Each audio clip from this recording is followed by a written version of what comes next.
In this video, we're going to be doing a deep dive into the Ghost crew from Star Wars Shatterpoint.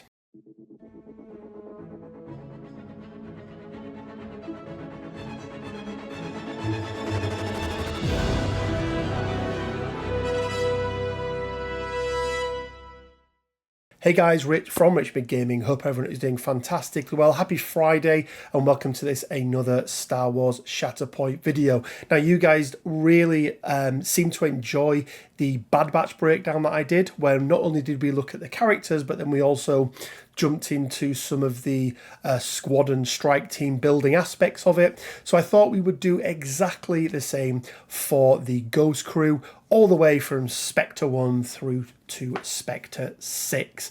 So we're going to take a quick look at each of the characters in turn, see what they do, see what they're good at, see what they're bad at, and then we're going to put a squad or two squads together to build a strike team. But we're also going to look outside of these two boxes as well, because yes, whilst the Ghost crew do come in two separate squad packs and you can play them as a single squad, I'm not convinced that that is the best way to play the full Ghost squad. Maybe a splash of a couple of other characters in there can also work really, really well. So let's jump in and let's start by taking a look at the Ghost crew themselves. And let's start off with one of the leaders, Spectre 1, aka Hera Syndula. Now she's going to be an 8-3, so pretty standard baseline there. She's going to have 9 stamina and 3 durability, so a little low on the stamina side of things. She does have a tactic ability called Phoenix Leader. At the start of this unit's activation, choose another Allied Rebel Alliance unit. One character in the chosen unit may dash, but if it is a Spectre unit, one character in the chosen squad may instead advance, which is quite nice. Crew of the Ghost, so every Rebel Alliance character within range 4 has cover 1. And then we have her identity, we have hope. At the start of this unit's activation, you may spend 1 momentum. If you do, each Allied Rebel Alliance unit within range 5 may remove 3 damage and 1 condition from itself. If this unit was chosen to activate with a Shatterpoint card, you may also resolve this effect without spending the momentum. So a little bonus there if you activate her with the Shatterpoint, and it's that range 5 bubble. Everyone removes 3 damage and 1 condition, which can be very, very impactful in a game. Her order card then, sorry, not her order card, her combat card, her stance card with her combat tree in there. We've got difficult choices, and then we've got spread a little light. Look, she's not a big damage dealer, really is Hera.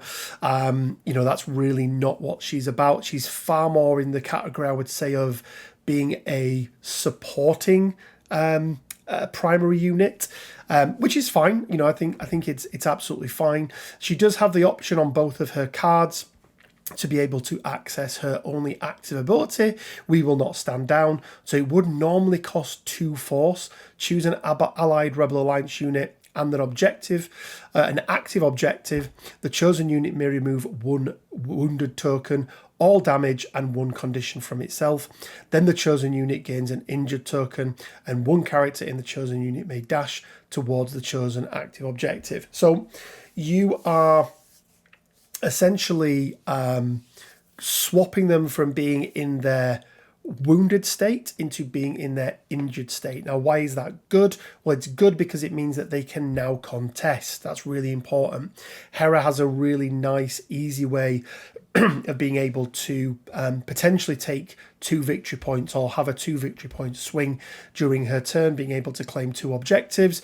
But it does cost 2 force to be able to do, which is quite expensive to say the least. Now, she does have some help along the way, and some characters who work really, really well with that. But overall with Hera, I'm not over enamored with her. I know Quinn's played a lot of her and he's had a huge amount of healing from that We Have Hope and conditions removed and things like that. But I'm just not a huge fan of her as a character. and that's more down to me and my personal play style. So yeah, that's the first one. Let's take a look at the second leader, which is going to be Kanan Jarrus Spectre 1, aka Caleb Dune. He is indeed a man with 2 names. So he's got a tactic at the start of this unit's activation. If its active stance is Form 3 Soresu, refresh 1 force, and one character in this unit may recover. If your active stance is Pack Leader, choose an allied Rebel Alliance character. The chosen character may dash. Then, if the chosen character is a Spectre, one character in this unit may also dash. So, typically, you're probably going to be wanting to start Kanan in that Pack Leader, so you do get that free movement, and then probably very quickly flip him over to Soresu for that force refresh or for that extra melee damage, but we'll take a look at those in a moment. Force push, it costs 2. We know what it does. Deflect, again, pretty standard stuff. And then now I know there's something stronger than fear. This is going to be his identity. When an allied Rebel Alliance unit is wounded by an enemy attack, after the effect is resolved, one character in this unit may recover twice and then jump. Then, if the wounded unit is a Spectre, one character in this unit may make a 5 dice attack. He's a 8-3 again. He's also 10 stamina, 3 durability. So I really like that 10 stamina. It makes him that little bit harder to take down. But guys, he's got a lot of really, really good stuff on his card. He also has the ability in his Form 3 Soresu to be able to activate that force push for free. Form 3 Soresu, obviously his more melee offensive stance. Pretty good defenses, so 6-5 on this one, 5-5 on Pack Leader, which again is absolutely fine. He's got a bit of dice manipulation in there on his expertise. He's also got movement on his lightsaber expertise as well, which is never to be sniffed at.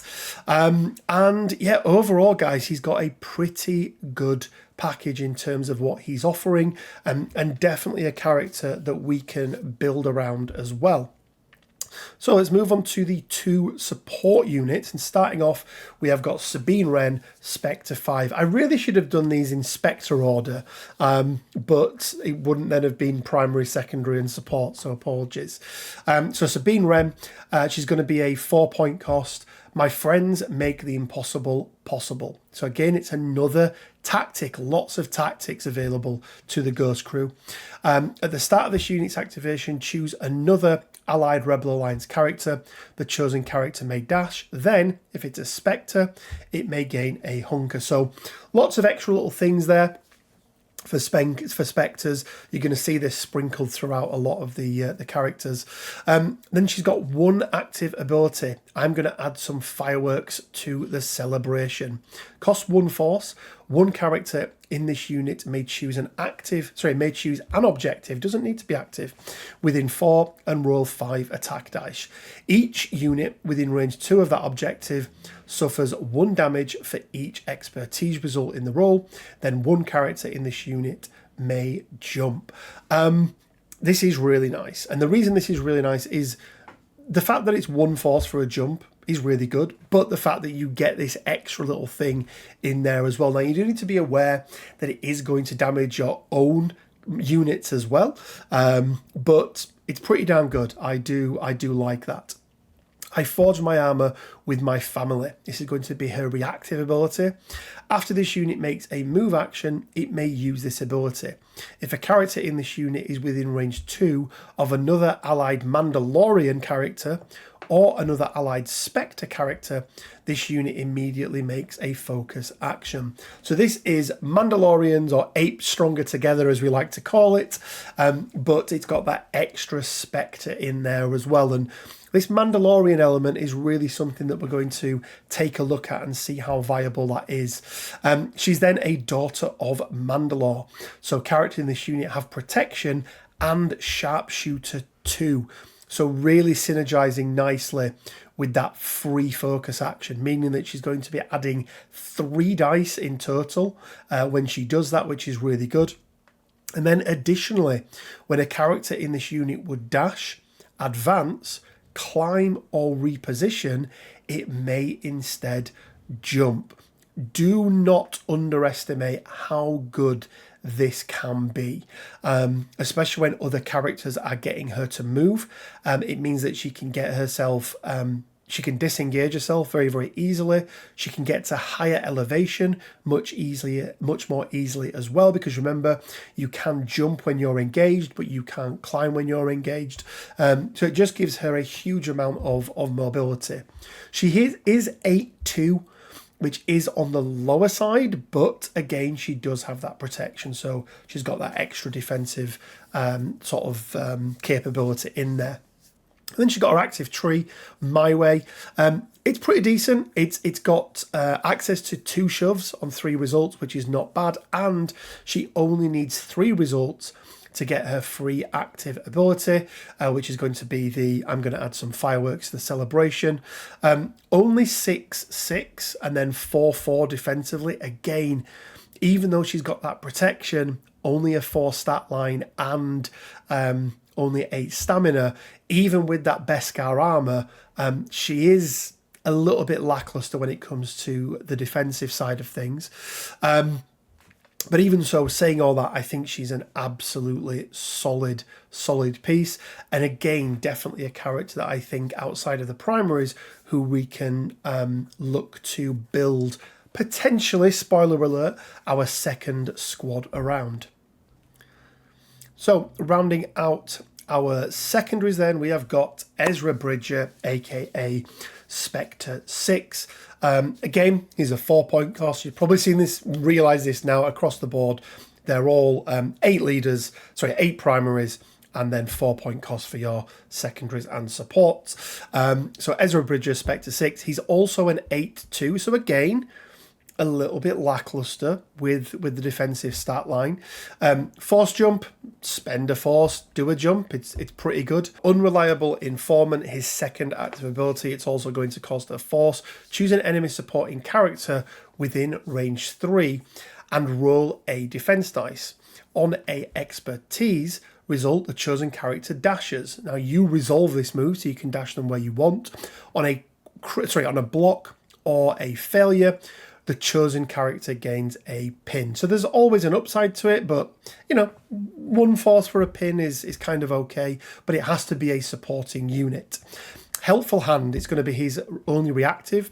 When an allied force user primary character ends a movement within range 2, this unit may use this ability. 1 character in this unit may jump. So really nice to be able to get either Ezra up the board or back onto a point if he's been pushed off it. Really nice.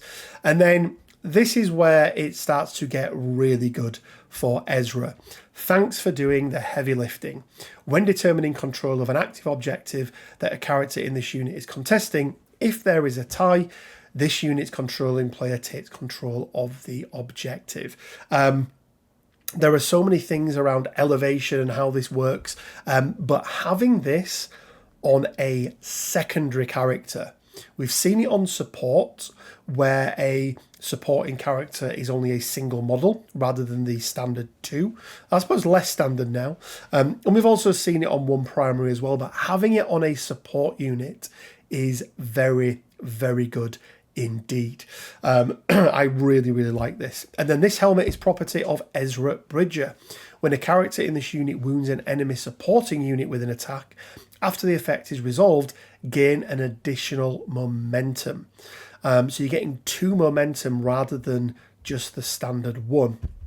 Now you could look into this and go, well, there's some resources there for Hera to spend, and that's definitely one way that you can look at it. But for me personally, I just like having that extra momentum and being 1 step closer to winning out the struggle. He's also a fast learner, so he does have ranged and melee attacks. 6/5 on his range 4, and 7/5 on his melee. His damage output is okay. Like it's not amazing, but it is okay. Maxing out at 7 damage, I think, in melee, but then is it 7, 2, 4, 6? Yeah, 7 damage in melee, and then it's going to be 6 damage at range. But he's fairly consistent. He can dish out a lot of conditions. He's got a lot of movement, and overall, guys, I think he's a very, very good package. I also really like having the dash on his slippery as well. If you do manage to roll 4 expertise on his defense, he does have some crit negation in there as well, or crit mitigation even, but he does only turn it to a hit, not a fail, so it's not quite as good. But overall, guys, I really, really like Ezra. I think he is, for me, up there with probably the best secondaries that Rebels have access to right now. That could change when we see some of the other new ones that we've got, but right now, for me, he is very, very good indeed. And obviously, as you would expect, works very, very well inside that Ghost squad. So let's take a look then at our 2 support units. First of all, we've got Chopper, C110P, aka Spectre 1. Again, is going to be a 4, and is going to be an 8-2. He's got 2 active abilities. First one is going to be Mayhem. Choose an enemy unit within 2 and roll 3 defense dice. If there are any block results, the chosen unit gains strain. If there are any expertise results, it gains disarm. And if there are any failures, it gains expose. So if you get very lucky and get one of each, you're dishing out 3 conditions for 1 force. But even just being able to do one of these is pretty darn good. You would hope that on average you would get 2, but you could get very lucky and get all 3. Rocket Booster, spend a force, he gets to do a jump, pretty standard stuff. And then Chopper, sometimes you do it right. This is going to be his reactive. When a character in this unit wounds an enemy unit with an attack, after the effect is resolved, this unit may use this ability. Choose an allied Rebel Alliance character within range 2. The chosen character may dash.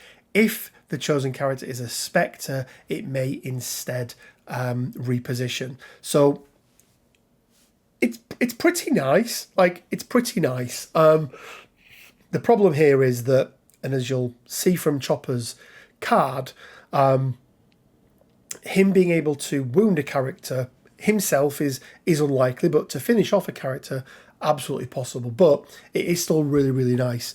And again, it's another way of being able to score multiple points within a single activation, which there's a lot of value for that in this game.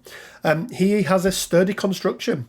So characters in this unit have protection, immunity to pin, and immunity to disarm, which is pretty good.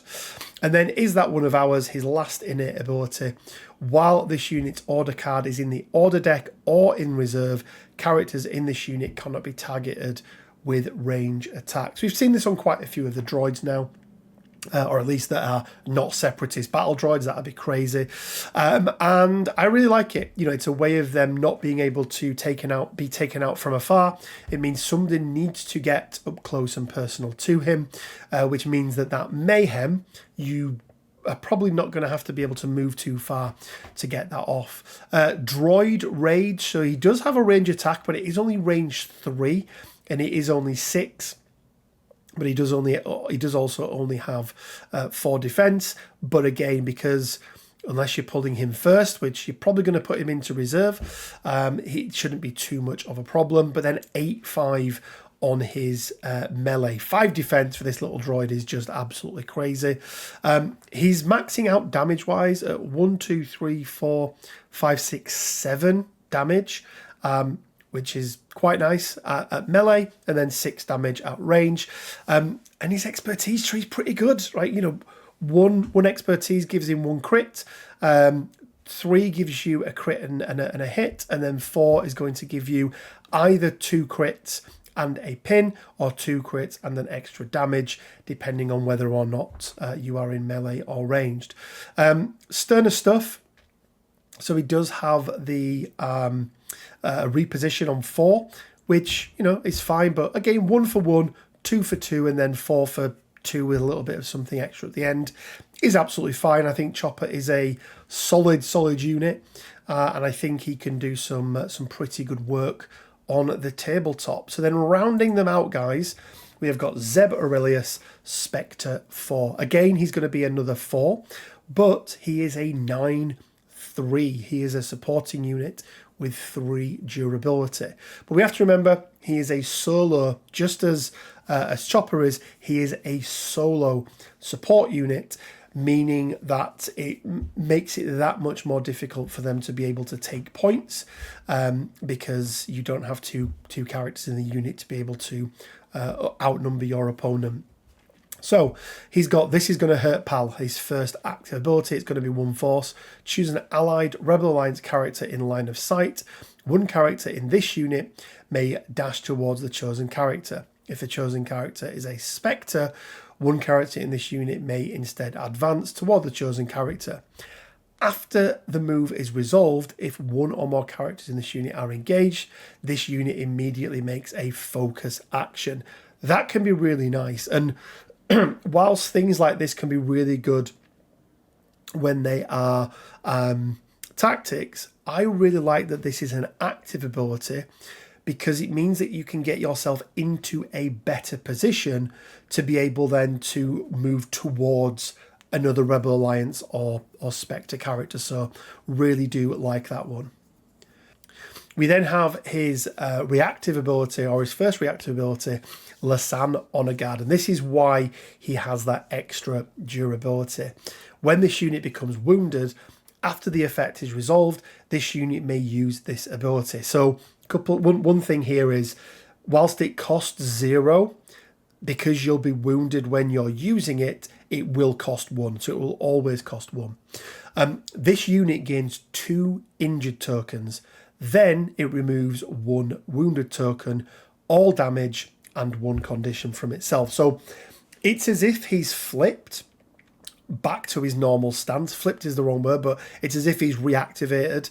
He gets to remove everything. This is more of a clutch thing, where if somebody does come up and it's a single character, Zeb's on a point that you control, they move up, they take Zeb out, he's able to negate them being able to take that point, which is really good. It's really good indeed. And there's some other synergy here with Hera as well. This isn't something that you're going to be using every single game, but it can absolutely be the difference between winning and losing a struggle. So I do really like this. It's just something about the feel of their helmets on my fist. It's going to cost 1.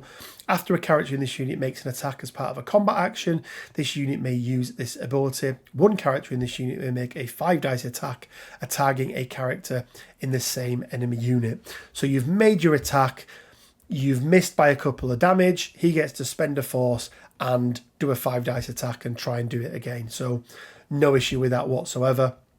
And then Karabast, while this unit has 1 or more injured tokens, its order card cannot be placed in reserve. So a little bit of a downside to him there. We don't often see that on these cards, but it does mean that if you pull him, you have to play him.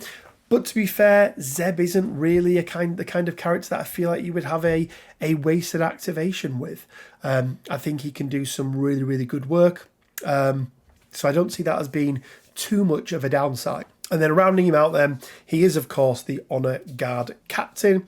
Range 5, 6'4", which is pretty decent. And then 7 melee and 7 melee defensive. He's a 9/3, so again, he's fine from the defensive standpoint with his stamina pull. Lasat Constitution. This is really interesting. 1 expertise for 2.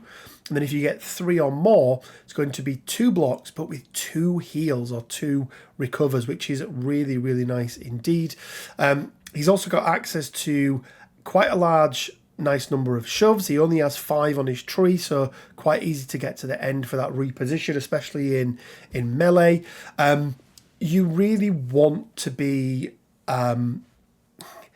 getting to the sort of 2 or 3 plus stage with his offensive expertise, purely because, 2 hits are okay, but they're very, very blockable. It's not until he gets 3+ on his range or 2+ on his melee where he starts to get crits, which is really what we want to be able to get. And he does have access to an early shove. He does only need 2 results in there, so reasonably achievable for him to be able to do. He's also got a pin on there. He can dish out a strain, and he's also got access to a dash. So again, Zeb is a character that I think is pretty decent. I think when we're talking about these guys in general, there's a couple of characters who I think are going to be the absolute core of a Ghost Crew, and then a couple of them that I think, as we get new Rebels cards released, could fall by the wayside a little bit. And I do think Zeb is potentially one of those. But let's go through and then let's take a look at the sort of things that you want to look at when we're building out our 2 squads to make up our strike team. So first of all, I want to take a look at those keywords. So obviously, keyword number 1 is Spectre. They all have access to that Spectre keyword. They also all have access to the Rebel Alliance keyword. So Spectre is going to be exclusive for this box. Obviously, Rebel Alliance pushes itself out wider and really broadens the horizon in terms of the characters that we could put in there with them. But we also have the Mandalorian. I mentioned this earlier, but the Mandalorian keyword. So we want to investigate that a little bit. And the reason why I think that's potentially something we can investigate is because a number of them also have the Scoundrel keyword. So they're the 4 sort of keywords that we are focusing on and taking a look at and seeing where we can indeed get synergy. Okay, then let's take a look at the eras that we're talking about. Just a quick reminder for everyone, there are currently 4 eras in this game. We've got Fall of the Jedi, Reign of the Empire, Age of Rebellion, and the New Republic. You can find these on the character card themselves, and the way it works is if somebody has just 1 symbol, that's the only characters that they can be paired with in their actual squad, but you can use characters from outside of that era in your second squad. So a single squad all need to be from the same era, but a strike team, the 2 different squads can be 2 different eras. And also, some characters are multi-era. And the way it works is, if half of your card is Fall of the Jedi and the other half is the New Republic, you span the entire era, so can therefore be in any of them. It works absolutely fine. Equally, if you start with the Reign of the Empire and you end with the Age of Rebellion, you can be paired or in teams that have, or squads even, that have characters from either of those. Unfortunately, or not unfortunately, but for us, as you would probably imagine, these guys are rebels. We are in the Age of Rebellion, so the characters that we're looking at are going to be exclusively ones that are from this era. Okay, let's take a look then at our first squad. And I often find this, that when I'm building my strike team, my first squad is pretty nailed down. Now, this is almost the case with the Ghost Crew, but I think there's a couple of options that you can take there. So first of all, we've got Kanan. Kanan is absolutely in there 100%. For me, he is the better of the 2 leaders. And then absolutely we want Ezra beside him. I think Ezra is such a good secondary in this squad, or in this game right now. But then when it comes to our support character, I really want another Spectre in there. But I actually think you could choose to take either Zeb or Chopper. I really think you can choose from one or the other. They do very, very different things, but I believe that both of them are very, very viable. So I think you could take either of these. For squad number 2, however, this is where we do indeed need to fill some gaps in. Now, there's one character from the Ghost Crew who I absolutely want to make sure that I include in all the games I'm playing when I'm playing Ghost Crew, or Spectre Crew, whatever you want to call them. It is the Ghost Crew. And and that is going to be Sabine Wren Spectre 5. I think she is very, very good indeed. But that does mean we need to round this squad out and give ourselves a full strike team. So let's first of all take a look at what primaries we have available to us. And the way that we filtered these are going to be any primary character who is available to us during the age of the rebels, or the age of the rebellion, whatever it's called. So let's start off with those rebel characters. So we've got Hera, we've got General Solo, we've got Jedi Knight Luke Skywalker, and Leia Organa Freedom Fighter. And then calling these kind of like, they're not neutral, but, you know, the grey guys. And that's going to be Mando, Chief Chirper, and Low Grey. And then rounding it out, we do have a whole bunch of Empire characters that we can choose from as well. Moff Gideon, Darth Vader 2, Emperor's Servant, Iden Versio, Grand Inquisitor Fallen Jedi, and then Darth Vader 1, Jedi Hunter. So let's go through some elimination process here and see if we can whittle this down to a more manageable number of characters to take a look. So first of all, let's talk about the Ewok problem. I don't mind Ewoks. I think they're okay, but I really think to work in a list, they really need Leia alongside them to give them that synergy with the rebels. And again, if we take any other Ewoks in there, they're not going to have any synergy with the rest of our Ghost crew.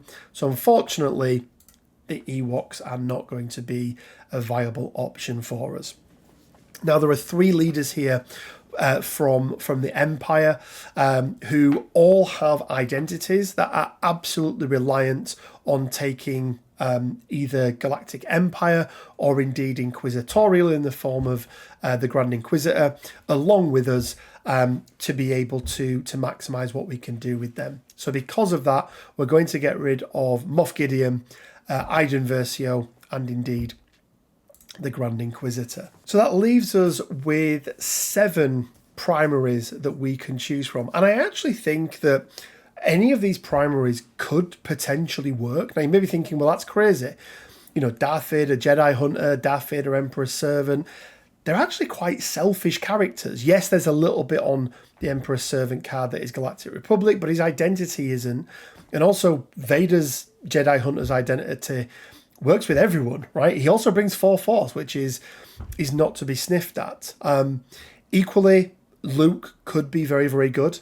As I think, you know, Leia is not a bad shout for a primary either. But there's one other rule that I want to apply here, and it's kind of jumping ahead a little bit. But we know that in that second squad, our secondary character is going to be Sabine, so we know that she is going to be 4 point cost.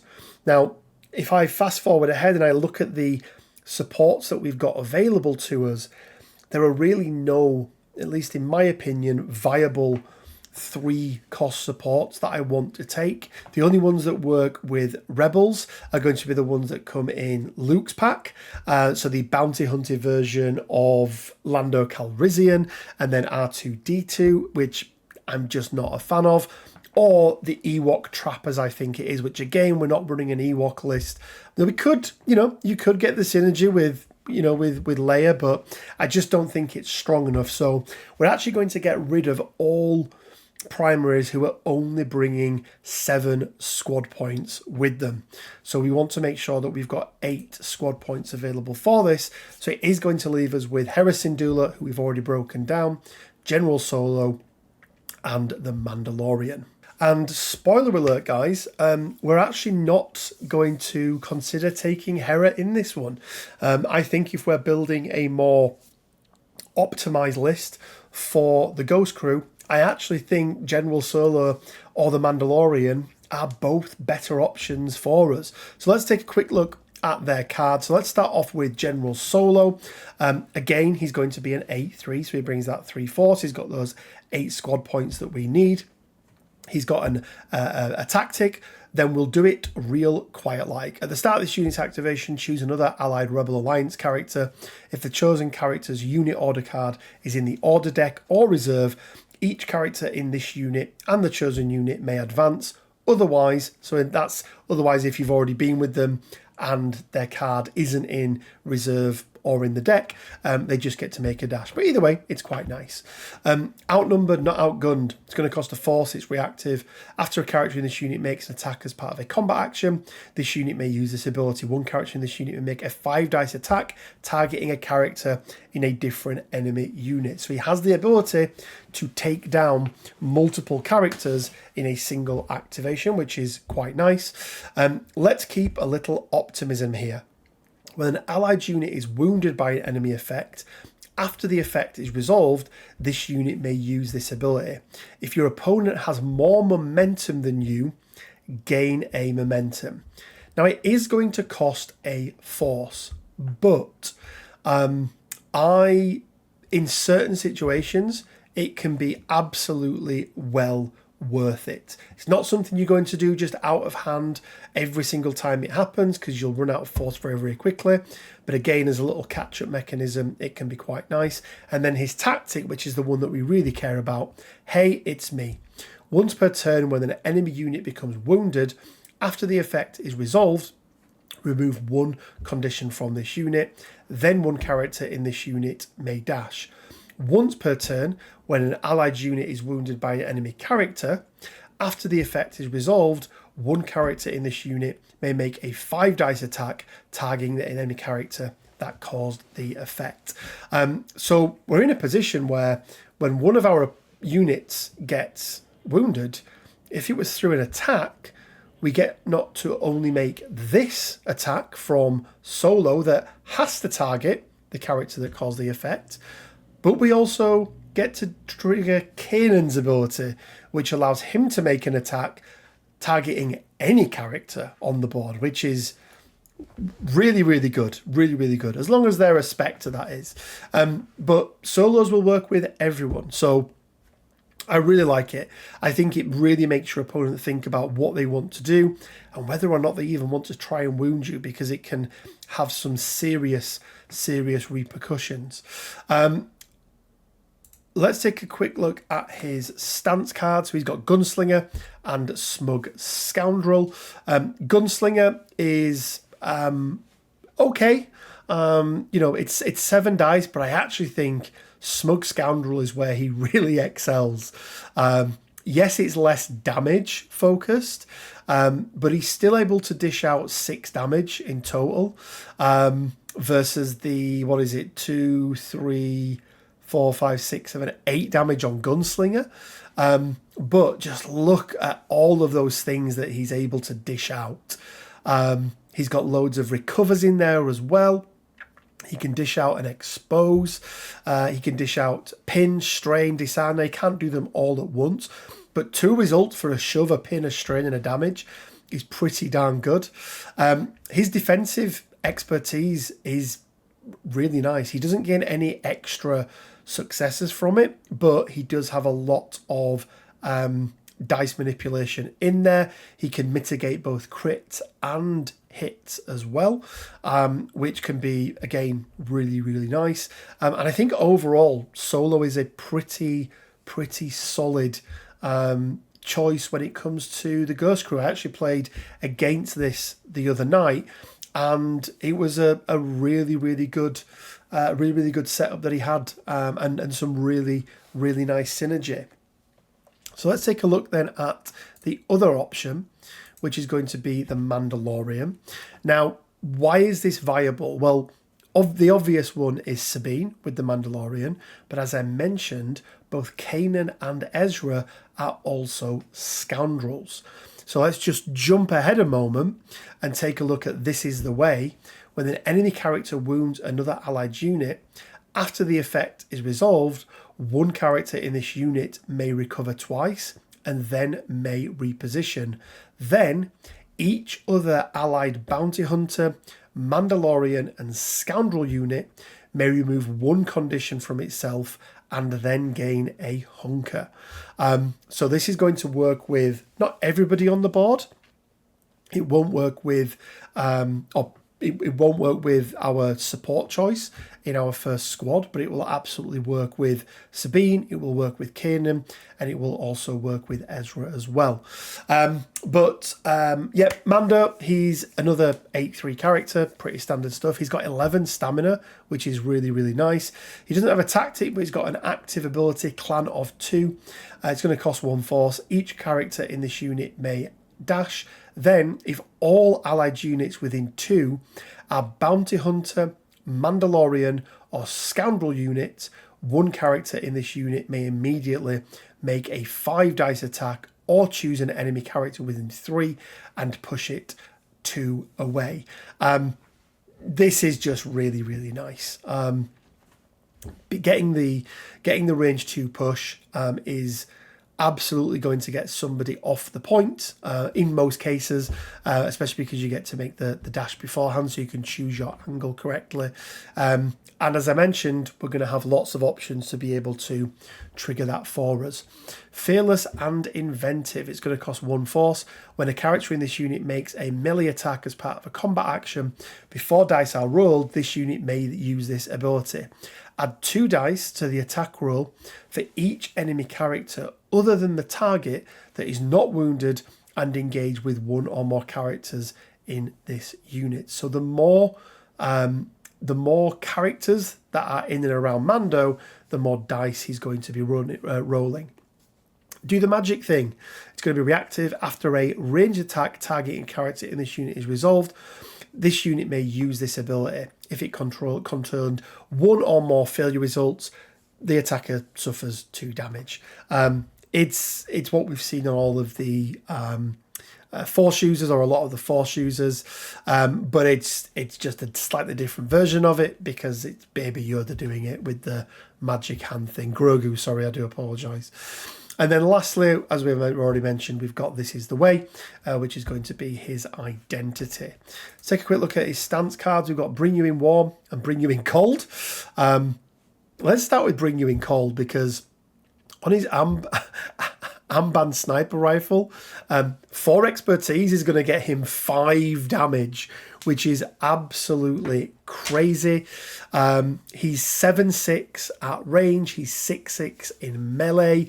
His Beskar armor is exceptionally good. A little bit lackluster on his melee side. Really Bring You In Warm is going to be where you want to be from the melee side. Access to a shove on 2, which is quite nice. Access to a reposition.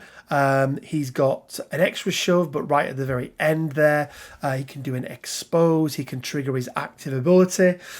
So lots of things that he's got going on here that are really, really nice.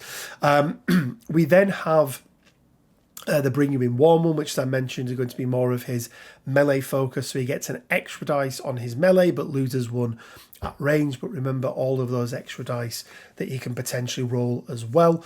Access to 2 shoves. He's got a reposition in there, dishing out a considerable amount of damage. So 1, 2, 3, 4, 5, 6, 7, 8 on Bring You In Warm. And then potentially on Bring You In Cold, 5, 6, 7, 8, 9, 10, 11, 12, 13 damage. Maybe one of the single highest damage output characters in the game. Now, you need to roll pretty special to be able to get that. But even, if you get those 4 expertise, you're going to be in a very, very good position indeed. So I like both of these. I think there's some really good synergy with the Ghost Crew. I nearly called them the Bad Batch then. That was the last video. But let's take a look at our support options. Now, we've obviously already gone through Chopper and we've already gone through Zeb. And as I already mentioned, I don't want to take both of them characters with me. And the reason why is limiting ourselves to only 6 models on the board is really going to hinder our board control and how easily we're going to be able to score those VPs. So because of that, we need to take a look at our other options. And as I've already mentioned, I don't think, at least for now, the Rebels are inundated with a lot of very, very good support units, but they do have one that I think are very good in the form of rebel commandos. They're going to be a 4-cost, they're going to be an 8/2. They've got commando doctrines as their active ability. Each character in this unit may dash. If one or more characters end this movement within 4 of an enemy character, this unit immediately makes a focus action and gains a hunker. That is crazy. That is absolutely crazy. Coordinated fire, so whenever a Rebel Alliance character makes an attack as part of a combat action, if these guys are within range 5, they can pop an extra damage on there. Just remember the timings rules around reactive abilities. If you do this, you're not going to be able to do anything else. Camouflage, they gain a hunker at setup, which is nice because they have infiltration as well, which allows them to deploy at range 3 rather than the normal range 1. So that extra hunker really just makes them that bit more survivable because they are a prime target to be picked off early doors. Their commando training, their expertise is okay. I mean, for a 4-cost, it's absolutely fine. 1 is going to give you 1 result. 2 to 3 is going to give you 3, and then 4+ is going to give you 3, but one of them will be a crit. Their actual combat tree is pretty decent. 1, 2, 3, 4, 5, 6, maxing out at 7 damage.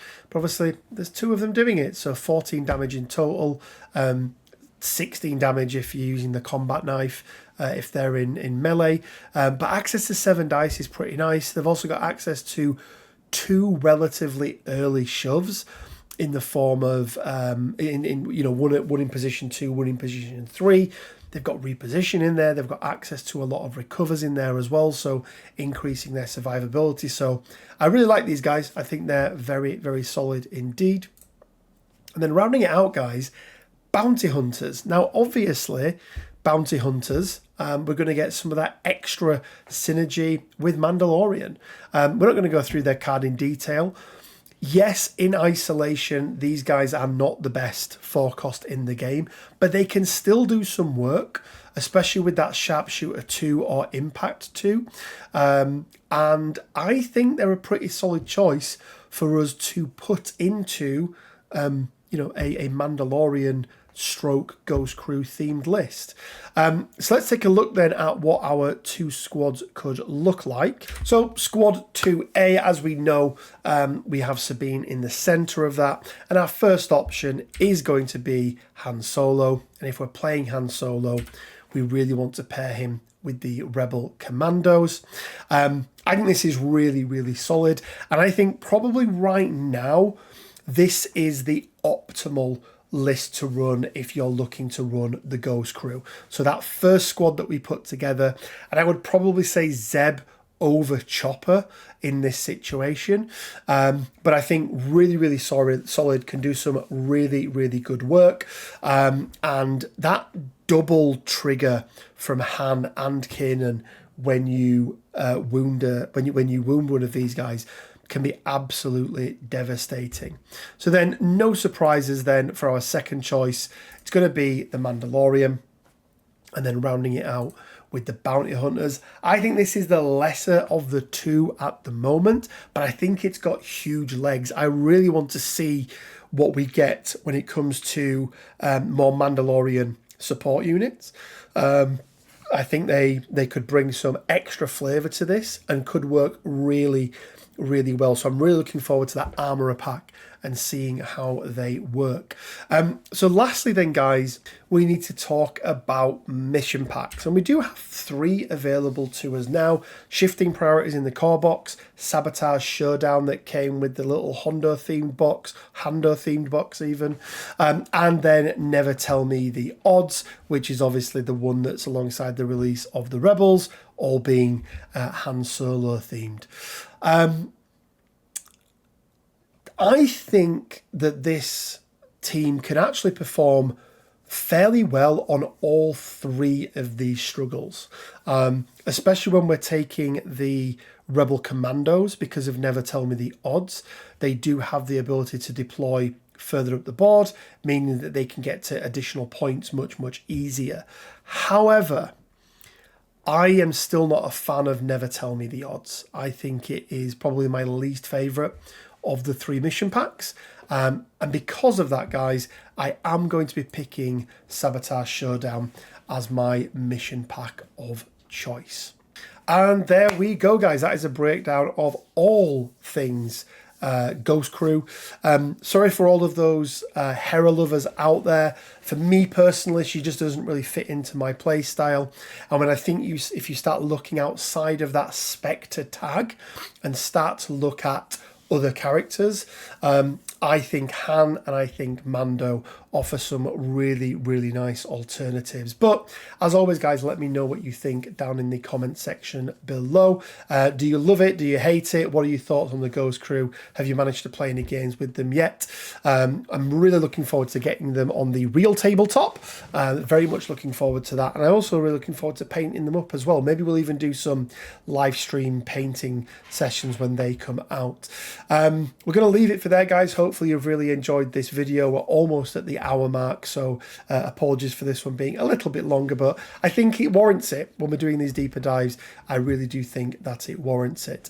I want to give a big shout out to all of our Patreon who support us. Thank you so much for doing so, and if you want to support us on Patreon, you can do so from as little as £1 a month, or you can become a YouTube member as well. You'll find the description or the button down below, but you don't need to do either of those things to support us. Just simply liking, commenting, subscribing and sharing the content really, really does go a long way to appease the YouTube algorithm gods and in turn helping me as a content creator. So thank you so much for that. Also, guys, a big shout out to Loyalist Games, the sponsor of the channel. They make purchasing all of these boxes that much easier, and there's an offer for all of you out there down in the description below as well. You'll receive £5 discount off your first order of £50 or more, so go and check that out.